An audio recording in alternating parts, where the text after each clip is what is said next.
Hi friends, welcome back to my garden. It is May the 13th.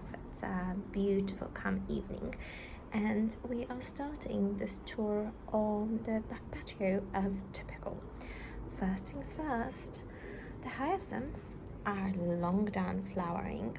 I've left one stalk with seeds on it and we'll see what happens. I've never grown hyacinths from seeds, so maybe that will be something fun. Next, in the spot that is usually reserved for my Acer pomatum, we have a rose. This is David Austin Judy Dench, Dame Judy Dench rose, and typically it's absolutely beautiful, but it got scorched by the sun and then heavily attacked by aphids. As you can see, the leaves are quite shiny at the moment. This is because it has been doused in chemicals to help get rid of those monsters.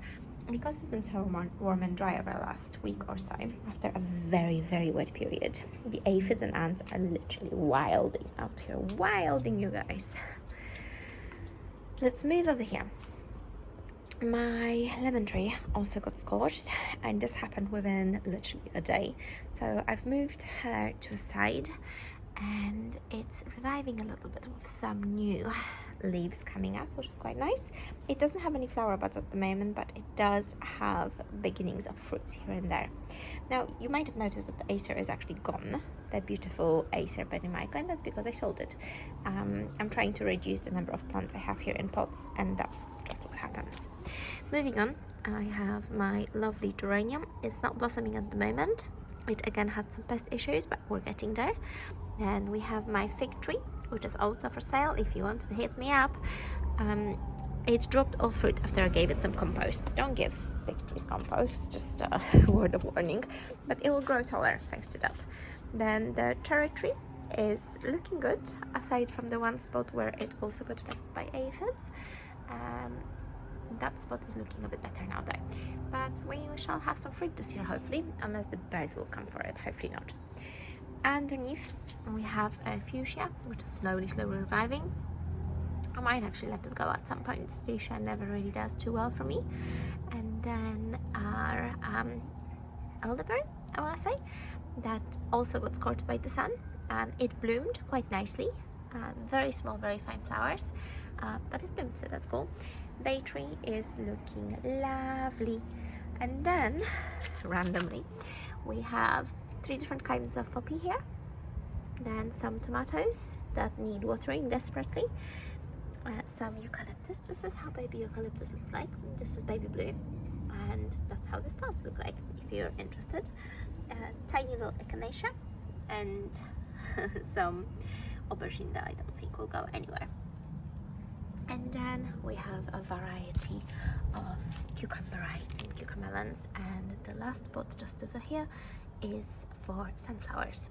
So if I turn you around this way, sorry, don't get dizzy, you'll notice that all the pots that were here in the last video are now in fact gone.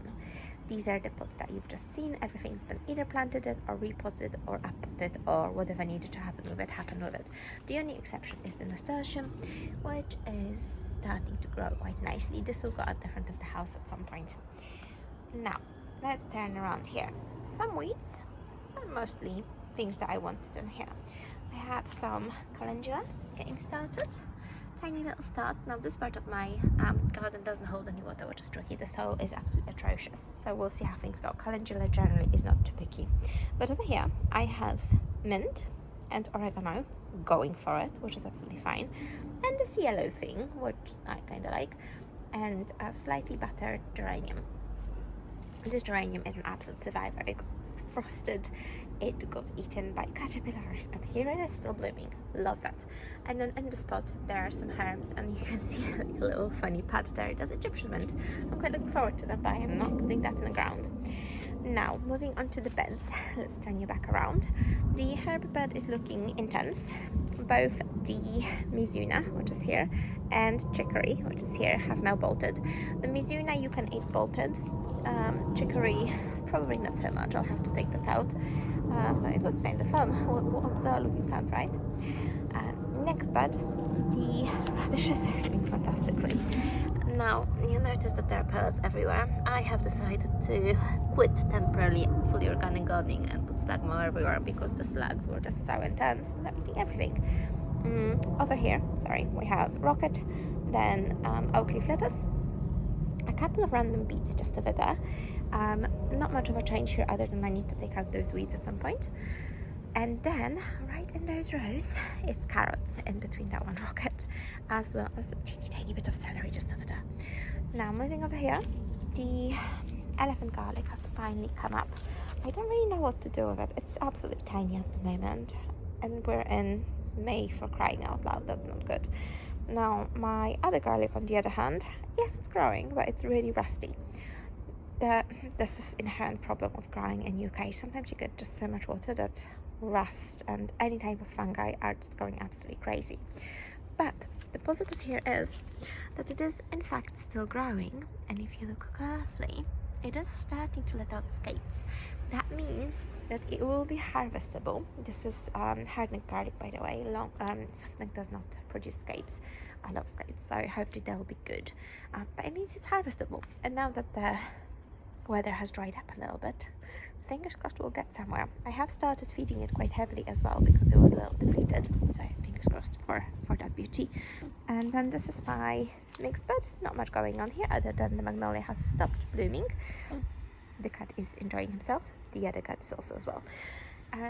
So strawberries, no flowers yet. These are late season strawberries, so typically they don't have any flowers until mid to late June, so that's absolutely fine. I have some asparagus, as you can see, and not much else really going on other than a bunch of weeds.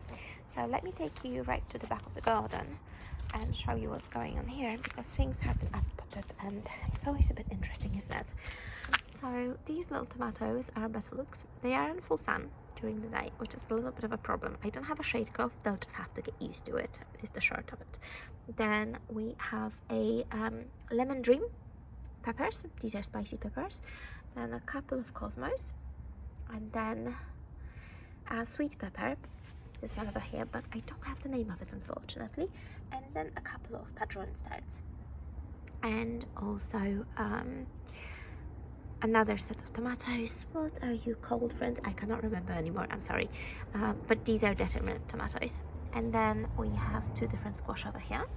And then if I take you onto this side, my fighting cats, they're fixed, don't worry. We also have Waltham butternut squash. And then you'll notice that every now and then you'll see a ring of copper with a squash plant in it. There are 3 over here, and then let me walk around this mass of rhubarb to show you that there are some more over here. And then there are 3 jagby little plants right at the front next to the lupins, and I'll have to show you this. Trigger warning for those that hate aphids. They are absolutely wilding. That's why I've literally doused my garden with chemicals. Now, there are some things that aren't great and some things that are pretty good. And I will say that despite the aphids, things are growing really well. And with that in mind, let me show you this rose that is doing quite a bit better than my lovely Dame Judy Dench. This is the Generous Gardener. Also, as you can see, doused with chemicals at the moment, just because I've been spraying now. And it is starting to put a lot of bloom on. Now, you might also notice that my rosemary is looking quite a bit smaller. There's a fair bit fewer borage plants here, and that is all intentional and correct. I've started clearing up because there are some things that will need to go in here in terms of edible plants. So this is how the garden looks like at the moment. I hope this is interesting to you. Many things are changing. This is probably at the beginning of the high season, which is exciting. And I'll see you, I guess, next month.